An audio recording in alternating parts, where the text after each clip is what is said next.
Hi everyone, my name is Genesis Capellan. Thank you for watching my video, and today we're going to talk about speak with courage for about 4 minutes and the top 3 things that stand out to me as a student who's taking speech communications.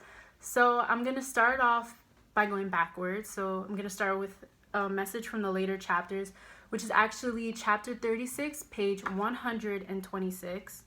And did I lose it already?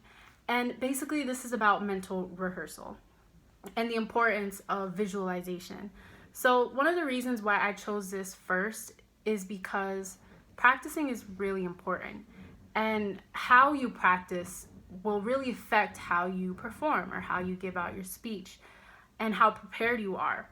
So to quote this book in page 126, the author describes it as the following: mental rehearsal, often called visualization, requires just a few simple steps. First, ease into a relaxed state of mind. Second, vividly imagine yourself carrying out an activity with effortless skill. And third, feel the joy and confidence that naturally accompanies such success.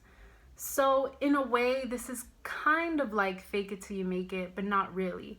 You just want to envision yourself as the best speaker that it is that you want to be.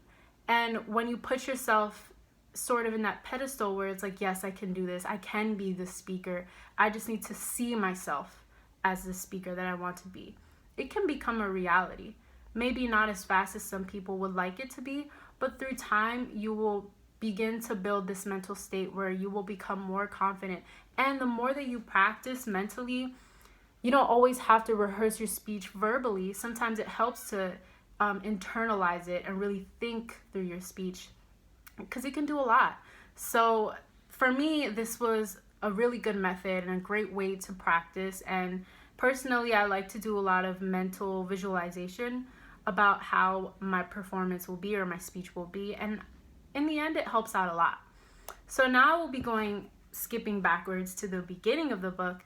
And there in chapter 5, which is called Big Brother is Not Watching, there is a quote that says, "You are the principal witness to all of your speaking deeds." And the reason I specifically highlighted this was because in a way I saw this as you are your biggest critic. And you are the first person that's going to hear your own speech because it's running through your mind and you're thinking it through and then you're saying it.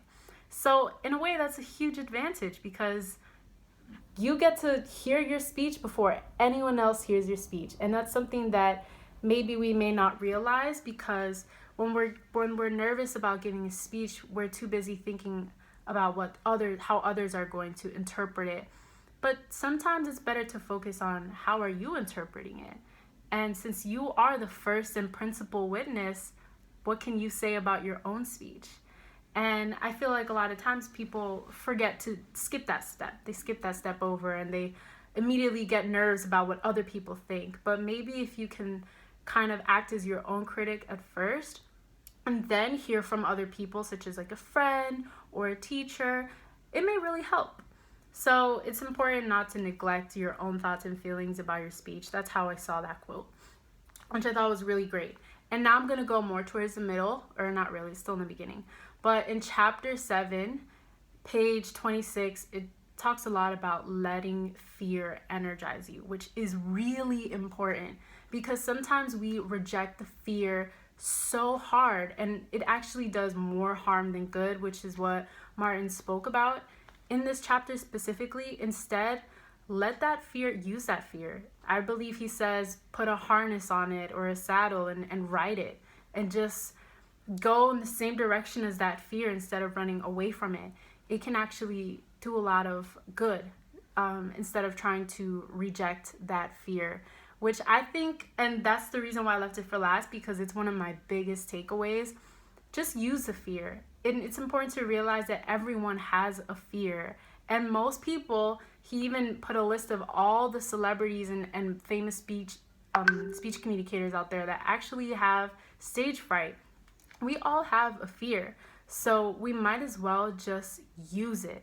take that adrenaline and push forward and give your all using that adrenaline, because you'll come out much more stronger. And if you apply the two things that I mentioned earlier, which was mental visualization and then reminding yourself that you are the principal witness, then I think one's speech will come out very, very great. Okay, my time is up. Thank you so much for listening.